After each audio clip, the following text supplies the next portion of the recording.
నమస్కారం. ప్రతిధ్వని కార్యక్రమానికి స్వాగతం. సార్వత్రిక ఎన్నికల వేళ కాంగ్రెస్ ప్రియాంక గాంధీని సమ్మోహనాస్త్రంగా ప్రయోగించింది.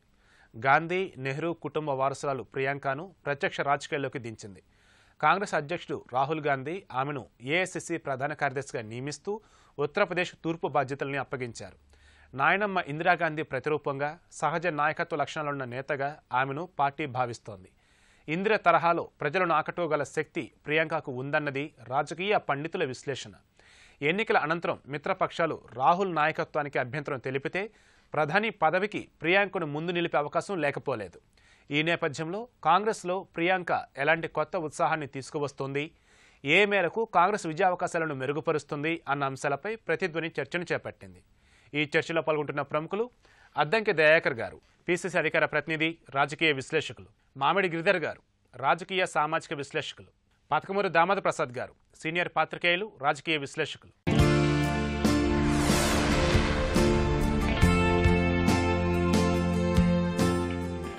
దయాకర్ గారు, సార్వత్రిక ఎన్నికల వేళ ప్రియాంక గాంధీని కాంగ్రెస్ ప్రత్యక్ష రాజకీయాల్లోకి దించింది. ఇలా మొత్తంగా చూసుకున్నప్పుడు ఆమె సమ్మోహన శక్తి, అరుదైన వ్యక్తిత్వం కాంగ్రెస్ పార్టీకి ఎలాంటి బలం చేకూరుస్తుందంటారు? కాంగ్రెస్ పార్టీకి ఒక నూతనోత్సాహం, యువజన నాయకురాలు రావడం అనేది ఒక మంచి సంకేతం. భారతదేశంలో ప్రియాంక గాంధీ యొక్క రాకడ కొరకు చూసే కాంగ్రెస్ పార్టీ శ్రేణులు పెద్ద ఎత్తున ఉన్న కుటుంబ ప్రాబల్యం పెరుగుతుందనే ఉద్దేశంతో విమర్శల కొరకు అని చెప్పేసి వారిని ప్రత్యక్ష రాజకీయాల్లోకి వారిని వారించినప్పటికి కూడా దాదాపు నాకు తెలిసి ఒక 8 సంవత్సరాల నుంచి క్రియాశీలక రాజకీయాలకు తోడుగా ఉంటున్న స్థితి అయితే నేను గమనించిన. ఏఐసిసి మీటింగ్స్ కానీ ఇంపార్టెంట్ ఇష్యూస్లలో తను బ్యాకప్గా ఉండి ఎన్నో కార్యాలు సాధించింది కూడా నాకు తెలుసు. కాకపోతే ఏంటంటే ఇప్పుడు ప్రత్యక్ష రాజకీయాల్లో రావడం ఒక ఎత్తు అయితే పార్టీకి ఒక దన్నుగా ఉండడానికి చేసే ప్రయత్నం చాలా ఆలోచింపదగ్గ అంశం. కొంతమంది రాహుల్ గాంధీ ప్రధానమంత్రి అభ్యర్థిగా కాకుండా కొంతమంది ఒప్పుకోవట్లేదు కాబట్టి ప్రియాంక గాంధీని తీసుకొస్తున్నాను, లేకపోతే ఇంకా కొంతమంది కుటుంబం మొత్తం పూర్తిగా ఉంటేనే పార్టీకి బలం చేకూరుతుందనో, లేకపోతే సోనియా గాంధీ లేకపోతే మళ్ళీ ఆ ప్లేస్ను ఫిల్ చేయడానికి ప్రియాంక గాంధీని పిలుస్తున్నాను అనే దానికంటే కూడా తను ఇప్పటికీ ఒక 5 నుంచి 10 సంవత్సరాల సమయాన్ని పార్టీ కొరకు వెచ్చించే సమయాన్ని కూడా వృధా చేసిందని అనుకుంటా నేను. ఇంకా ఈ 10 సంవత్సరాల పార్టీ కార్యశీలతకు గనక తోడ్పాటును అందించి ఉంటే ఇంకా ఎక్కువ మేలు జరిగేది. ఇప్పటికైనా వచ్చినందుకు అందరం కూడా కృతజ్ఞతలు తెలియజేస్తున్నాం రాహుల్ గాంధీ గారికి. తనే ఈరోజు డిజైన్ చేసుకోవడంలో, రాహుల్ గాంధీని ఆఫీసును క్రియేట్ చేయడంలో కూడా చాలా సమస్యలు ఉన్నాయి. ఒకడే దాదాపు 29 రాష్ట్రాలకు సంబంధించిన అంశం రాహుల్ గాంధీ గారితో మాట్లాడితేనే పార్టీ అధిష్టానంతో మాట్లాడినట్టుగా అనేది రావడం కూడా ఇబ్బంది అవుతున్న తరుణంలో ఒక ఆల్టర్నేటివ్గా కూడా మాకు ఈరోజు ప్రియాంక గాంధీ గారు ఉపయోగపడే పరిస్థితి. ప్రత్యేకించి ఉత్తరప్రదేశ్ రాజకీయాల్లో ఒక మార్పుకు మాత్రం అది సంకేతం. దాదాపు మేము 30 నుంచి 40 సీట్లలో మా ప్రభావం ఉన్నప్పటికీ కూడా ప్రచారం అంతగా లేకపోవడం, కేవలం అమేథీ రాయబరీలకే పరిమితం అవడం ఒక సమస్యగా మారింది. ఇప్పుడు వారి రాకడ వల్ల తూర్పు ఉత్తరప్రదేశ్లో ఎక్కువ అవకాశం ఉంటుంది. ఈ స్టార్ క్యాంపెయినర్లు కూడా 1984 నుంచి కూడా పెద్ద ఎత్తున మాకు వచ్చిన స్టార్ క్యాంపెయినర్స్ లేరు. కానీ ఇప్పుడు ప్రియాంక గాంధీ రావడం వల్ల ఒక జూనియర్ ఇందిరా వస్తుంది, ఇందిరా 2 వస్తుందనే ఒక ఆలోచన నిజమైన బలంగా ఆమెను భావిస్తున్నారా కాంగ్రెస్ పార్టీ శ్రేణులన్నీ కూడా? బలమైన శక్తి కంటే కూడా పార్టీని బలంగా మార్చే ఒక యుక్తి మాత్రం తనలో ఉన్నదనేది అందరి అభిప్రాయం. రాహుల్ గాంధీ గారు కూడా చాలా సందర్భాల్లో తన రాకడకు సంబంధించి ప్రకటనలు కూడా చేయడం జరిగింది. సరైన సమయంలో రావడం జరుగుతుంది, అప్పటి వరకు వెయిట్ చేయమని చెప్పి మేము ఎన్నోసార్లు పర్సనల్గా రిక్వెస్ట్ చేసినప్పుడు కూడా ఇద్దరు ఉంటే చేదోడు వాదోడుగా ఉండడమే కాకుండా యువరక్తం పార్టీకి అవసరం అని చెప్తున్నప్పుడల్లా కూడా సందర్భాన్ని బట్టి ఆమె వస్తుందని చెప్పడం, ఇప్పుడు రావడం, ముఖ్యంగా బీజేపీ బలహీనపడుతున్న ఈ క్రమంలో రావడం ఒక ఎత్తు అయితే వాళ్ళు మాట్లాడితే ఎవరు మోడీకి ఎదురెవరు, మోడీకి ఎవరు, అవతలెవరు అన్నట్టు వాళ్ళకు ఒక భయం మాత్రం కంపల్సరీ ఉంటుంది. ఇద్దరు కుటుంబంలోని ఒక త్యాగాల కుటుంబం నుంచి వచ్చిన వాళ్ళు పదవుల కొరకు కాదు, పార్టీని బతికించుకోవడం కొరకు వస్తున్నట్టుగా నేను భావిస్తా. పదవుల మీద కాంక్ష ఆ కుటుంబానికి చాలా తక్కువ. ఇదే బీజేపీ నాయకులు గతంలో ఇటాలియన్ అని లేకపోతే విదేశీ రాయలని చెప్పినప్పుడు పదవిని తృణప్రాయంగా పక్కన పెట్టిన ఒక చరిత్ర సోనియా గాంధీకి ఉంది. అది ఎవరు కూడా ఈ రోజుల్లో చేసేది కాదు. విదేశీయత అనేది నిరూపించుకోవడానికి ఎన్నో వారికి ఉన్నప్పటికి కూడా ఒక ఆరోపణకు పక్కకు తప్పిన స్థితి ఉంది. కాబట్టి రేపు భవిష్యత్ భారతదేశానికి ఒక మంచి నాయకులను అందించడానికి కూడా వాళ్ళ యొక్క ఇద్దరి జోడి ఉపయోగపడుతుందని నేను ఆలోచిస్తున్నా. గిరిధర్ గారు, మోదీని ఎదుర్కొనేందుకు వారి దగ్గర ఉన్నటువంటి సకల అస్త్రశస్త్రాలను కూడా కాంగ్రెస్ సిద్ధం చేస్తోంది. అందులో భాగంగానే ఇక్కడ ప్రియాంక గాంధీని సంధించినట్లు కనిపిస్తూ ఉంది. ఎలా చూసుకున్నప్పుడు రానున్న ఎన్నికల్లో కాంగ్రెస్ బీజేపీ మధ్య హోరాహోరీగా ఎలా ఉండబోతుంది పోరు? ఆవిడకి ఇచ్చిన క్షేత్రం ఈస్టర్న్ ఉత్తరప్రదేశ్ మాత్రమే. ఉత్తరప్రదేశ్లో కాంగ్రెస్ యొక్క బలం 4 నుంచి 5% మించి లేదు. అది ఇప్పుడు అక్కడ ఏర్పడిన మహాగఠబంధన్ ఏదైతే ఉందో, అఖిలేష్ యాదవ్, మాయావతి కలిసి ఒక గఠబంధన్ అయితే చేసుకున్నారో వాళ్ళు, దాంట్లో కాంగ్రెస్ని దూరం పెట్టారు వాళ్ళు. అంటే కాంగ్రెస్ కావచ్చు, కాంగ్రెస్ యొక్క ఓట్ బ్యాంక్ కావచ్చు, వాళ్ళకి అవసరం లేదు అని వాళ్ళు నిర్ణయించుకొని వాళ్ళ ఓట్ బ్యాంక్ ఏదైతే ఉందో, మైనారిటీస్ కావచ్చు, యాదవ్స్ కావచ్చు, దళిత్స్ కావచ్చు, వాటి మీద ఫోకస్ చేసుకుంటూ వాళ్ళు వెళ్తున్నప్పుడు ప్రియాంక గాంధీ గారికి ఉత్తరప్రదేశ్ ఇచ్చారు. ఉత్తరప్రదేశ్లో వాళ్ళ ఓటు ఇవ్వగలిగితే ట్రాన్స్ఫర్ అవ్వదు కదా, వాళ్ళు చాలా స్ట్రాంగ్ గఠబంధన్ ఉంది కదా. సో ఇంకేం చేయాలి? ఇంకా నెక్స్ట్ ఆల్టర్నేటివ్ ఏముంది ఆవిడకి? బీజేపీ ఓట్ బ్యాంక్ని ఆవిడ కాన్సన్ట్రేట్ చేయాలి. బీజేపీ ఓట్ బ్యాంక్ని కాన్సన్ట్రేట్ చేయడం కోసం రేపటి నుంచి మనం చూడబోతున్నాం ఆవిడ కూడాను రాహుల్ గాంధీ వల్లనే గుళ్ళకంతా తిరగడము, అంతా సాఫ్ట్ హిందుత్వం అన్నది వాళ్ళు ఎంప్లాయ్ చేయబోతున్నారు వాళ్ళు. సో ఆవిడని ప్రియాంక వడ్రా అని యాక్చువల్గా ఆవిడ పేరు, ప్రియాంక గాంధీ అని ప్రొజెక్ట్ చేస్తారు. అంటే ఆ గాంధీ పేరులో ఉంది మహత్యం అంతా. అది వాళ్ళు చేసే అది సరే, ఇంకా అది యుద్ధంలో అన్ని నీతులు అందరూ ఉపయోగిస్తారు, కాంగ్రెస్ ఉపయోగిస్తుంది, దాన్ని మనం తప్పడానికి వీల్లేదు. కాకపోతే ఆవిడ ఇన్ఫ్లుయెన్స్ చాలా తక్కువ ఉంటుంది. ఎందుకంటే 2017లో కూడాను క్యాండిడేట్ సెలక్షన్ అంతా కూడా ఆ 2 జిల్లాలకు సంబంధించి, ఆ 2 కాన్స్టిట్యూన్సీకి సంబంధించి 10 మంది క్యాండిడేట్స్ని తనే ఎంపిక చేశారని చెప్పి మనకందరికీ తెలుసు. క్యాంపెయిన్ కూడా ఆవిడ వెళ్ళి చేశారన్న విషయం మనకందరికీ తెలుసు. అయినా కానీ కాంగ్రెస్కి ఎటువంటి ఫలితం లేకపోయింది అక్కడ. కాబట్టి ఆవిడ ఇన్ఫ్లుయెన్స్ ఒక స్టార్ క్యాంపెయినర్గా మాత్రమే ఉంటుంది తప్పితే వచ్చిన ప్రతి ఒక్కరు ఓటు వేస్తారు అనుకోవడం తప్పది. అయితే ఏఐసిసి ప్రధాన కార్యదర్శిగా కూడా ఉంటున్నారు ఇప్పుడు. అలాంటప్పుడు దేశం మొత్తం కూడా పర్యటన చేసే అవకాశం ఉంటుంది, ప్రచారం చేసే అవకాశం ఉంటుంది కదా. ఆవిడ రాయ్బెరీలో కంటెస్ట్ చేస్తుంది అని మనం వింటున్నాము. ఎందుకంటే సోనియా గాంధీ గారి ఆరోగ్యం సరిగా లేదు, ఆవిడ ఈసారి విశ్రమించుకుంటున్నారు, ఆవిడ ఎలక్షన్ కంటెస్ట్ చేయడం మనకు తెలుసు. ప్రియాంక వడ్రా కనుక అక్కడ ఎలక్షన్ కనుక నిలబడితే ఆ సీటును దక్కించుకోగలుగుతుందా లేదా అన్నదే పెద్ద ప్రశ్నార్థకంగా ఉంది ఇప్పుడు. ఎందుకంటే ప్రభుత్వం బీజేపీది, తర్వాత అక్కడ పోలరైజేషన్ కూడాను మహాగఠబంధన్ లెవెల్లో అవుతుంది. అఫ్కోర్స్ రాయ్బెరీలీను అమేఠీని వాళ్ళు వదిలేశారు, అప్పుడు బీజేపీ చాలా బలంగా అక్కడ పోటీగా వస్తుంది అది. కాబట్టి తన సీటు దక్కించుకునే ప్రయత్నంలోనూ వాళ్ళు ఉండడం వల్ల మిగతా దగ్గర వాళ్ళు క్యాంపెయిన్ చేయడానికి వాళ్ళకి టైం అంత ఉండకపోవచ్చు, అంత రిసోర్సెస్ ఉండకపోవచ్చు. కాబట్టి ఎటు చూసినా కానీ కూడా వ్యక్తుల కంటే కూడాను సిద్ధాంతాలు ఇంపార్టెంట్. ఇక్కడ ఒక కుటుంబ పాలనకు ఒక సిద్ధాంతానికి మధ్య జరుగుతున్న ఒక పోరుగా మనం చూడాలి. మీరు ఆల్రెడీ గాంధీ ఫ్యామిలీలో 3 ముందుకు తీసుకొస్తున్నారు అంటే మీరు నిష్ణాతులైన వాళ్ళు కాంగ్రెస్లో ఎంతమంది మహులు ఉన్నారు కదా, వాళ్ళని ఎందుకు మీరు ముందుకు తీసుకురాలేకపోతున్నారు? మీరు ఆవిడ వచ్చినంత మాత్రాన కాంగ్రెస్కి ఏం పెద్ద సులువుగా ఉంటుందని మనం అనుకోవడానికి వీల్లేదు. హోరాహోరీ పోరు ఉండదంటారా? నేను అనుకోవడం లేదు. ఎందుకంటే కాంగ్రెస్ యూపీలో వాళ్ళకి ప్రెజెన్సే లేదు. 4-5% ఉన్న ప్రెజెన్స్ తోటి వాళ్ళకి యూపీ ఈస్ట్ ఆవిడకి ఇవ్వడం వల్ల పెద్ద వాళ్ళకి ఏం ఒరిగేది లేదని నేను భావిస్తున్నాను. దామోదర్ ప్రసాద్ గారు, నాయనం ఇందిరాగాంధీ ప్రతిరూపంగా సహజ నాయకత్వ లక్షణమైనటువంటి నేతగా ప్రియాంక గాంధీని చాలామంది అభివర్ణిస్తూ ఉన్నారు. అలా చూసుకుంటూ ఉన్నప్పుడు ప్రస్తుత రాజకీయాల్లో ఆమె ప్రభావం ఏ మేరకు ఉండొచ్చు అంటారు? పేదలను, దళితులను, మిగతా వాళ్ళని, మైనారిటీ వర్గాలను ఆకట్టుకోవడంలో ఇందిరాగాంధీ చేసినటువంటి కృషి, ముఖ్యంగా అప్పట్లో ఎమర్జెన్సీ కాలంలో కూడా ఒక 20 అంశాల ఒక ఆర్థిక సామాజిక కార్యక్రమం ప్రకటించారు. అంటే దళితులకు దండగా ఉన్నారు, తర్వాత మైనారిటీలకు కూడా అండగా ఉన్నారు.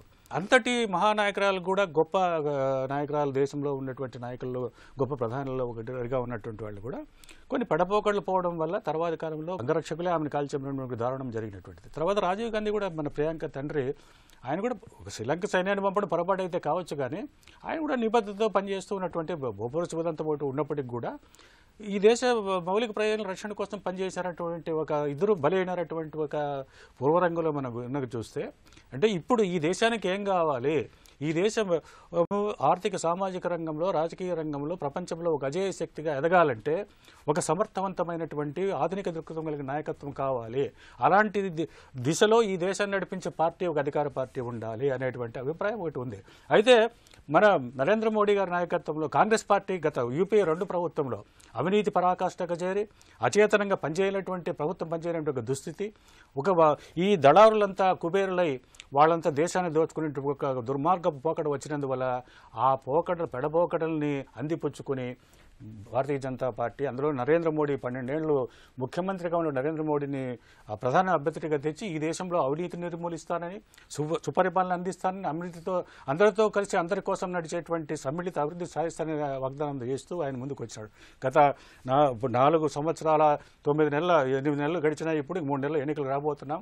ఇప్పుడు ఆ మోడీ ప్రభుత్వ పరిపాలన సమీక్షించుకోవాలి. కానీ మనం చూస్తే మరి ఇప్పుడు ప్రజలంతా కూడా అవి సమీక్షించుకుంటూ ఉన్నటువంటి ఈ తరుణంలో ప్రియాంక గాంధీ ఇక్కడ ఎంట్రీ ఇచ్చారు కదా, ఈమె ప్రభావం ఏ రకంగా ఉండొచ్చు అంటారు రాజకీయాల్లో? ఈ స్థలంలో ఎట్లా అంటే కాంగ్రెస్ పార్టీ కోరుకోరేంతగా దెబ్బతినింది. అంటే ఇప్పుడు కర్ణాటకలో, పంజాబ్లో మరొక 2 చోట్ల అధికారంలో ఉండొచ్చు, కానీ కేరళలో కూడా కొంత బలంగా ఉన్నమాట నిజమే. కానీ చాలా చోట్ల 20 రాష్ట్రాల్లో కాంగ్రెస్ పార్టీ సంస్థాగతంగా బలహీనమైపోయింది. అందువల్ల ఈ కాంగ్రెస్ పార్టీని సంస్థాగతంగానూ కాంగ్రెస్ శ్రేణులను ఉత్తేజపరిచి ఒక సమర్థవంతంగా నడిపించేటువంటి నాయకత్వం కొరబడింది అనేటువంటి ఒక మాట ఒకటి ఉన్నది. అందుకే సోనియా గాంధీ గారు కూడా ఇప్పుడు ఆమె అనారోగ్యానికి గురవుతున్న, తరచుగా ఎక్కువగా తిరగలేని పరిస్థితి కాబట్టి రాహుల్ ఒకటే ఇబ్బంది అవుతాడు. ఒకవేళ వంశపారంపర్య, దేశంలో అన్ని వంశపారంపర్య కుటుంబ పార్టీలు, కుల పార్టీలు, ప్రాంతీయ పార్టీలుగానే ఉన్నాయి ఇప్పుడు. అందువల్ల అది పెద్ద విమర్శ అని అనుకోము. ఎందుకంటే వాళ్ళు చేసినటువంటి ఒక దేశానికి చేసినటువంటి త్యాగాలను దృష్టిలో పెట్టుకుంటే కొన్ని పొరపాట్లు చేసినప్పటికీ కూడా ఇప్పుడు యువతను, మహిళలను, మిగతా వాళ్ళని ఉత్తేజపరచడానికి ఆమె నాయకత్వం ఉపకరిస్తుందని మనం భావించాం. దయాకర్ గారు, ఇందిరా తరహాలో ప్రజలను ఆకట్టుకోగల శక్తి ప్రియాంకకు ఉందని రాజకీయ విశ్లేషకులు పేర్కొంటున్నారు. ప్రసార సాధన దృష్టిని కూడా తన వైపు తిప్పుకోగల నైపుణ్యం ఆమె సొంతం. అలాంటప్పుడు వచ్చే ఎన్నికల్లో పార్టీకి ఎలాంటి చోదక శక్తిగా ఆమె మారబోతున్నారు? ఒక యూత్ ఐకన్గా ఉంటుంది. రెండవది ఏంటంటే ఒక మహిళగా కూడా. అంటే గతంలో ఇందిరాగాంధీతో పోల్చుకునేటప్పుడు కూడా ఈ సోషల్ మీడియా ఉపయోగపడుతుంది. ఇందిరాగాంధీ చేసింది ఏంటి, గతంలో భారతదేశానికి ఏంటి చేసింది అనేది కూడా మననంలోకి వస్తుంది. అన్నిటికంటే ఎక్కువ ఏంటంటే 4 సంవత్సరాల తర్వాతనే కుదేలవుతున్న భాజపా పాలనకు చరమగీతం పాడాలంటే ఒక యువరక్తం రావాల్సిన అవసరం ఉంది. అది రాహుల్ గాంధీతో కొంతమేరకు సాధ్యమవుతున్నప్పటికీ కూడా బలంగా ఉండే శ్రేణులను బలపరిచే ఒక మంచి సమ్మోహన శక్తి రావాల్సిన అవసరం ఉందని మేమందరం అనుకుంటున్నదే. ఇది మిగతా రాజకీయ పార్టీలకు ఒక ఏమంటాము, ఒక కంటగింపుగా ఉంటుంది. కానీ వాస్తవానికి ఏంటంటే మా నాయకుల్లో ఉండే ఒక సామర్థ్యాన్ని బయటికి తీసుకురావడానికి కూడా ఇప్పుడు యువ నాయకత్వం ముందుకు రావాలి. ఇప్పుడు చాలా క్లాసెస్ ఆమె ఇంటర్నల్గా ప్రియాంక గాంధీ గారు మాకు టెక్నికల్ క్లాసెస్ కూడా గతంలో నిర్వహించిన పరిస్థితి ఉంది. తర్వాత రాజీవ్ గాంధీ పేరు మీద ఉండే ఒక ఇన్స్టిట్యూట్ను కూడా బ్యాకప్లో ఉండి పూర్తిగా పార్టీ ఐడియాలజీని మోటివేట్ చేసిన చరిత్ర కూడా ఆమెకున్నది. కాబట్టి ప్రత్యక్ష రాజకీయాల్లోకి వస్తే ఇప్పుడు రాగానే వచ్చి ఏదో దూనికి ఏదో చేస్తారనే దానికంటే కూడా బ్యాక్డ్రాప్ చాలా స్ట్రెంథనింగ్గా తన యొక్క స్టడీ ఉన్నదనేది నా యొక్క అభిప్రాయం. భవిష్యత్ ఆధునిక భారతదేశానికి రాహుల్ గాంధీ ఒక దిక్సూచిగా ఉండే క్రమంలో అన్నతో పాటు ఈ దేశాన్ని ముందుకు తీసుకుపోవడంలో ప్రియాంక గాంధీ ఉండడంలో సందేహం లేదు. మనం భవిష్యత్తులో చూస్తాం. ఇప్పుడు ఈ 20 రాష్ట్రాల్లో వాళ్ళు ఉన్నారు. తర్వాత మిగతా ప్రాంతీయ పార్టీలన్నీ వచ్చినాయి. పొత్తులు, ఎత్తులు అనేది అంతా కూడా చరిత్ర అవుతుంది. ఎందుకంటే గతంలో ఈ పార్టీ బలహీనపడడానికి కారకులు కొంతమంది ఉన్నారు. ఆ కారకులు కూడా బలహీనమవుతున్న వేళ అన్నిటికంటే ముఖ్యంగా మొన్న ఈ మధ్యన మనం చూసిన ఈ సంఘటనలు కనుక చూస్తే ఒక పెట్టుబడిదారి వర్గం కాంగ్రెస్ పార్టీ మీద కక్షగట్టి చేసిన ఈ కుట్రకు రేపు చర్మగీతం పాడే అవకాశం ఉంటుంది. కార్పొరేట్ శక్తులు భారతదేశాన్ని కబంధాస్తాల్లో పెట్టుకోవాలని చూసే కుట్రను ఛేదించడంలో భాగంగా కాంగ్రెస్ పార్టీ ఓడిపోయింది. ఇప్పుడు అదే పెట్టుబడిదారి చేతుల్లో మోడీ బందీగా ఉన్నాడు. దానికి బయట సంస్కృతి, మతం లేకపోతే సాంప్రదాయాలు అనే ఒక మేలి ముసుగు చేసి పరిపాలించే ప్రయత్నం చేస్తుంది. కానీ ఇవాళ భారతదేశాన్ని ఎవరైనా బయట నుంచి చూసేటోళ్ళకి అర్థమవుతుంది అసలు ఎంత ఒక కలెక్టివ్ గవర్నెన్స్ ఉండే స్థితి నుంచి ఏకవ్యక్తి పాలన కిందికి పోవడం ఒకటైతే, మొత్తం వ్యవస్థ కుదేలైతుంటే కూడా అంతా బాగుందని చెప్పే ప్రయత్నం జరుగుతున్నప్పుడు ఎందుకు కాంగ్రెస్ పార్టీకి మరి ఒకవైపు ఆదరణ పెరుగుతున్నది? కాబట్టి గతంలో వాజ్పేయి గారు విధానాల పరంగా కాంగ్రెస్ పార్టీని ఓడగొట్టగలిగిండు. అదే విధానాలను కొనసాగించలేక వాజ్పేయి గారు ఓడిపోయిండు. కానీ విధానాలను తర్వాత దేశం యొక్క రాజ్యాంగ వ్యవస్థల్ని కూడా ఈరోజు నష్టపరిచి భవిష్యత్తుకి ఎట్లా బాటలు వేస్తుందని చెప్పి మోడీ అనుకుంటున్నాడో నాకు తెలియదు. కానీ వాళ్ళ యొక్క పతనం మీద మా నిర్మాణం కాదు. మా నిర్మాణం పూర్తిగా భారత రాజ్యాంగం ఉంటుంది, భారతదేశ అస్తిత్వం ఉంటుంది, భారతదేశ సార్వభౌమత్వం ఉంటుంది. ఆధునిక భారతదేశ నిర్మాణానికి రేపు మాకు ఒకటిగా మీరు చూస్తున్నారు ఈ మధ్యన జరుగుతున్న మార్పులు. దానికి ఒక నూతన నాయకత్వాన్ని, ఒక చేవ ఉండే నాయకత్వాన్ని ముందుకు తెచ్చుకునే ప్రయత్నం. రాజీవ్ గాంధీ హంతకులను కలిసి క్షమాభిక్ష ప్రసాదించడం కావచ్చు, సానుభూతి తెలపడం కావచ్చు, ఈ రకం కూడా ఆమెకు మంచి పేరుంది దక్షిణాదిలో. పార్టీ నాయకురాలుగా, జనరల్ సెక్రటరీగా దేశం మొత్తం తిరిగే అవకాశం ఉంటుంది. అదే స్టార్ కంపైనర్గా తిరిగే అవకాశం ఉంటుంది. వారు ఏ రాష్ట్రాలు ఎక్కువ సౌత్ మీద కాన్సన్ట్రేట్ చేసే అవకాశం ఉంటుంది. ఈరోజు ప్రియాంక గాంధీ రాకడను బీజేపీ తర్వాత పరివార్ మిత్రులంతా కూడా ఒక నెగిటివ్ షేడ్లో ఎక్స్పోజ్ చేస్తున్నా కూడా ప్రియాంక గాంధీ అంటే డెఫినెట్గా పాత ఇందిర రాబోతుంది, ఇందిర కొత్త రూపం వస్తుందనే ఒక భయం లోపల మాత్రం కంపల్సరీ ఉన్నది. గిరిధర్ గారు, ఈసారి ఉత్తరప్రదేశ్లో బీజేపీ దాని మిత్రపక్షాలు కలిపి 18కి మించి సీట్లు రావని ఓ సర్వేలు చెబుతూ ఉన్నాయి. 2014లో బీజేపీ సొంతంగా ప్రభుత్వం ఏర్పాటు చేయడానికి కారణం యూపీలో ఎక్కువ సీట్లు రావటం. ఈసారి అటువంటి సీట్లు రావని తెలుస్తూ ఉంది.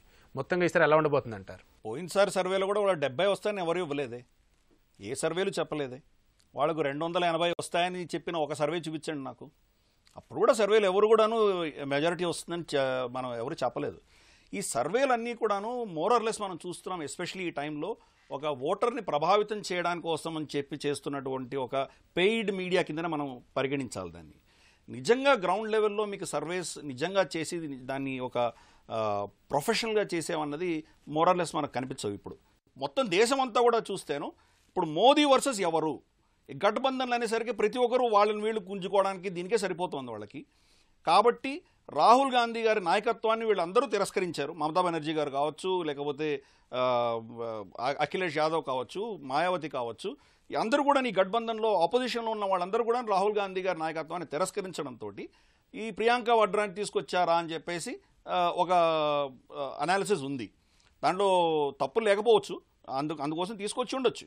ఎందుకంటే తనే గతంలో ఆవిడ చెప్పింది, నేను ప్రజల్లో పనిచేస్తాను కానీ పార్టీ పరంగా నేను ఏ బాధ్యత తీసుకోను అని ఆవిడ ఇచ్చిన స్టేట్మెంట్ ఉంది, అఫీషియల్ స్టేట్మెంట్ ఉంది.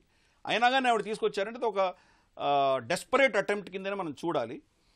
ఇప్పుడు ఇందిరాగాంధీ రెండో ఇందిరాగాంధీ వచ్చిందా అంటే మరి రెండో ఎమర్జెన్సీ చూడబోతున్నామా మనం?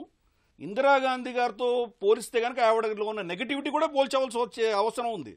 కాబట్టి మనం ప్రియాంక వడ్రా అన్న వ్యక్తి ప్రియాంక వడ్రాగానే చూడడం మనకు ఉత్తమం. ఆవిడకి వాళ్ళ నాన్నమ్మ పోలికలు ఉన్నంత మాత్రాన ఆవిడ నైజం కూడా వచ్చిందని అనుకోవడం తప్పది. ఈవిడ ఏమిటి పాలసీస్ ఉన్నాయి, ఎకనామిక్స్ సంబంధించి ఏమిటి, సొసైటీ గురించి సంబంధించి ఏమిటి, ఆవిడకి ఎటువంటి అభిప్రాయాలు ఉన్నాయి ఇంతవరకు ఎవరికి తెలియదు. ఆవిడ ప్రెస్ కాన్ఫరెన్స్లు కానీ మనుషుల ముందరకు వచ్చి ఆవిడ అభిప్రాయాలు చెబితే కనుక ఎలా ఉంటాయని మనం చూడాలి. కాబట్టి ఇంతవరకు మనకు దానికి ఏమి తెలియనప్పుడు ఆవిడ మీద మనం కామెంట్ చేయడం కూడాను ఇది చాలా అర్లీ, అది కొంచెం సమంజసం కాదని నాకు అనిపిస్తుంది. చివరిగా దామోదర్ ప్రసాద్ గారు, అవసరమైతే ప్రియాంక గాంధీని ప్రధాన అభ్యర్థిగాను తెరపైకి తీసుకొచ్చే పరిస్థితి ఇక్కడ కనిపిస్తూ ఉంది. ఇలా చూసుకుంటూ ఉన్నప్పుడు అనూహ్యంగా రాజకీయాల్లోకి అడుగుపెట్టినటువంటి ఆమె దేశ రాజకీయాల్లో ఎలాంటి పాత్ర పోషించే అవకాశం ఉంది? మొదటిది, కాంగ్రెస్ పార్టీ ఒక నిర్మాణపరంగా బలం పుంజుకోవాలి. కనీసం 100 సీట్ల పైగా 120 నుంచి 150 సీట్లు సాధించగలిగి బలంగా నిలదొక్కున్నప్పుడే ఇతర లౌకిక ప్రాంతీయ పార్టీలు కావచ్చు, లౌకిక పక్షాలు కావచ్చు ఒక కాంగ్రెస్ పార్టీకి నాయకత్వం ఇవ్వడానికి ముందుకు వస్తాయి. లేదంటే ఇప్పుడు మనం చూసాం మమతా ఎందుకు వ్యతిరేకిస్తుంది, ఆమె కూడా ప్రధానమంత్రి కావాలని కోరిక ఉంది, మాయావతికి కోరిక ఉంది, మిగతా వాళ్ళకైతే మాకు లేవదని చెప్తున్నారు. కాబట్టి కాంగ్రెస్ పార్టీ నాయకత్వ స్థానంలో క్రియాశీలంగా ఎప్పుడు ఉంటుందంటే ఆ పార్టీ ఒక నూతనోత్సాహంతో, ఉత్తేజంతో ఆర్థిక, సామాజిక, రాజకీయ కార్యక్రమాన్ని దేశం ముందుకు తీసుకొచ్చి మోడీ ప్రభుత్వ విధాన వైఫల్యాన్ని ఎండగట్టగలిగినప్పుడే, ముఖ్యంగా ఆ గంగా మైదాన ప్రాంతంలో అతి కీలకమైనటువంటి ఉత్తరప్రదేశ్ను చేజిక్కించుకోగలిగినప్పుడే, ఎక్కువ స్థానాలు చేసుకున్నప్పుడే, ఆ పక్కనే ఉంటే యూపీలో 80 సీట్లు ఉన్నాయి, ఆ పక్కన మరో హిందీ రాష్ట్రంలో 40 స్థానాలు ఉన్నాయి, మొత్తం 120 స్థానాలు అత్యంత కీలకమైనవి. భారతీయ జనతా పార్టీ ఇప్పుడు పశ్చిమ బెంగాల్లో ఎక్కువ సీట్లు తెచ్చుకోగలంటే ధీమాతో వ్యక్తం చేస్తుంది. జార్ఖండ్లో, అదేవిధంగా ఒరిస్సాలో ఎక్కువ సీట్లు తెచ్చుకోగలిగినటువంటి ధీమాతో వాళ్ళు ముందుకు, అదే వ్యూహాలతో వాళ్ళు ముందుకు వెళ్తున్నారు. అందువల్ల ఎంతగా ఇప్పుడు ఉత్తరాదిలో హిందీ రాష్ట్రాల్లో దాదాపు 200 ఉత్తరాదిలో హిందీ రాష్ట్రాలు, తర్వాత పంజాబ్, కాశ్మీర్లో కలిసి 150 స్థానాలకు గాను 250 స్థానాలకు గాను 196 గతంలో భారతీయ జనతా పార్టీ గెలిచింది. ఎప్పుడు గెలిచింది? హర్ హర్ మోడీ వారణాసిలో పోటీ చేసి ప్రధాని మోడీ ఈ దేశంలో అద్భుతాలు ఆవిష్కరిస్తాను, సమ్మిళిత అభివృద్ధి సాధిస్తానని చెప్పి హర్ హర్ మోడీ ఘర్ ఘర్ మోడీ అనే నినాదాల మధ్య భారతీయ సాంస్కృతిక ఐక్యతను ప్రపంచంలో కీర్తిని ఎక్కిస్తానని చెప్పినటువంటి ఆ మోడీ హయాంలో ఆయన విశ్వసించి నమ్మి ఈ దేశంలో అవినీతిని నిర్మూలిస్తాడని, ప్రజానుకూల ప్రభుత్వాన్ని ఏర్పరుస్తాననేటువంటి ఒక గట్టి నమ్మకంతో ఈ దేశ ప్రజలు, యువత ముఖ్యంగా ఉద్యోగాలు కల్పిస్తానని ఆయన చేసిన వాగ్దానాన్ని నమ్మి ఆయనకు ఓటు వేశారు. అయితే ఇక్కడ ప్రియాంక గాంధీ ఎలాంటి కీలక పాత్ర పోషించారు? ప్రియాంక గాంధీ ఈ రోజు ఒక సమరోత్సాహంతో ముందుకు సాగితే ఒక నూతన ఉత్సాహాన్ని కలిగించగలిగినారు ఆమె. ఇప్పుడు ఆమె ప్రకటనతోనే కొంత ఉత్సాహం కలిగింది. జవసత్వాలు చేకూర్చుకుంటూ కాంగ్రెస్ శ్రేణులు జవసత్వాలు చేకూరి మరి నూతనోత్సాహంతో ఉత్సాహంతో ఉత్తేజంతో వాళ్ళకన్నా ముందుకు కలగలిగితే మరి ముఖ్యమైనటువంటి ఎన్నికల వ్యూహం కూడా చాలా కీలకమైనది యూపీలో. ఎందుకంటే ముక్కోణ పోటీ వల్ల మేము గెలుస్తామనేటువంటి నమ్మకం భారతీయ జనతా పార్టీ కలుగుతోంది. అందువల్ల అక్కడ లౌకిక ప్రజాస్వామ్య శక్తులు అనేటుకుంటున్నటువంటి బీఎస్పీ కానీ లేదా సమాజ్వాదీ పార్టీ కానీ ఈ ముగ్గురు కలిస్తేనే మోడీ పార్టీ భారతీయ జనతా పార్టీ చిత్తు చేయగలరు. పక్కన బీహార్లో కూడా వాళ్ళు ప్రభావం చూపగలరనే విషయాన్ని వాస్తవంగా కూడా రానున్న కాలంలో ఏ రకమైన ఆలోచనలు చేస్తారని చూసుకున్నారు. అందులో ముక్కోణ పోటీలో మరి కాంగ్రెస్కు బలము 7% ఓట్లు ఉన్నప్పటికీ కూడా మిగతా ఒక 30 స్థానాల్లో అంటే 1,00,000 ఓట్లు వచ్చిన చోట్ల పోటీ చేయాలన్నటువంటి 30 స్థానాలు కేంద్రీకరించాలని కాంగ్రెస్ లక్ష్యంగా ఉంది. మరి ప్రియాంక నాయక్ ఎందుకంటే గతంలో మన దక్షిణాది రాష్ట్రాలకు ముఖ్యంగా తెలుగు రాష్ట్రాలకు చూస్తే మనము కర్ణాటక, ఆంధ్రప్రదేశ్, తెలంగాణ, కేరళ ఇవన్నీ చూస్తే ఇందిరాగాంధీని ఆరాధించిన ప్రాంతాలు ఇవన్నీ కూడా. అందువల్ల తప్పకుండా ఆమె రానున్న కాలంలో ఆమె ఆలోచన సరళిని లేదా ఆలోచన విధానాన్ని కార్యక్రమాల గురించి స్పష్టంగా చేయాలి. తన వాగ్దాటితో ఇందిరాగాంధీ ఒక అనర్గళంగా ప్రసంగిస్తూ అనేక సమస్యలపైన అవగాహనతో, స్థానిక సమస్యలతో లేదా దళితుల పట్ల, మైనారిటీల పట్ల, రైతాంగం పట్ల అనుకూలమైనటువంటి వైఖరి తీసుకుని ప్రకటించినటువంటిది. ఆ రకమైన సత్తాను రానున్న కాలంలో ప్రియాంక గాంధీ ప్రదర్శించగలిగితే మోడీకి ధీటైనటువంటి ఒక నాయకత్వాన్ని తీసుకురావడానికి ఒక అది సఫలీకృతం అంటే వెంటనే కాదు. ఇప్పుడు నిన్నే అది ఒక మోడీతో పోల్చడానికి వీలేదు. మోడీ వాగ్దాటిలో మేటి, ఉపన్యాస కేసరి ఆయన. అందువల్ల ఆయన నిలిచేయాలంటే ఒక సమన్వయపూర్వకమైన కార్యక్రమంతో ఇతర లౌకిక ప్రజాస్వామ్య శక్తులని పార్టీలను కూడగొట్టి కాంగ్రెస్ పార్టీ దక్షిణాదిలో కావచ్చు, ఉత్తరాదిలో కావచ్చు, ఈశాన్యంలో కావచ్చు ఆ సమైక్య వ్యూహంతో ముందుకు పోయి అందరినీ కలుపుకోగలిగిపోయినప్పుడే తప్పకుండా నాయకత్వ స్థానానికి వస్తుంది. అలా చేసినప్పుడు ప్రియాంక తప్పకుండా నాయకత్వ స్థానానికి తెచ్చి ఆమె ముందుకు పోయే అవకాశాలు మెండుగా ఉన్నాయి. సార్వత్రిక ఎన్నికల్లో మోదీని గట్టిగా ఎదుర్కొనేందుకు రాహుల్ గాంధీ అస్త్రశస్త్రాలను సిద్ధం చేస్తున్నారు. ప్రియాంక గాంధీ రాకతో పార్టీ శ్రేణుల్లో అప్పుడే ఉత్సాహం వెల్లివిరుస్తోంది. ఉత్తరాదిలోనే కాదు, దక్షిణాదిలోనూ ఆమె కాంగ్రెస్ సమ్మోహనాస్త్రం కాగలదని నిపుణులు అంచనా వేస్తున్నారు. ఇది నేటి ప్రతిధ్వని. నమస్కారం.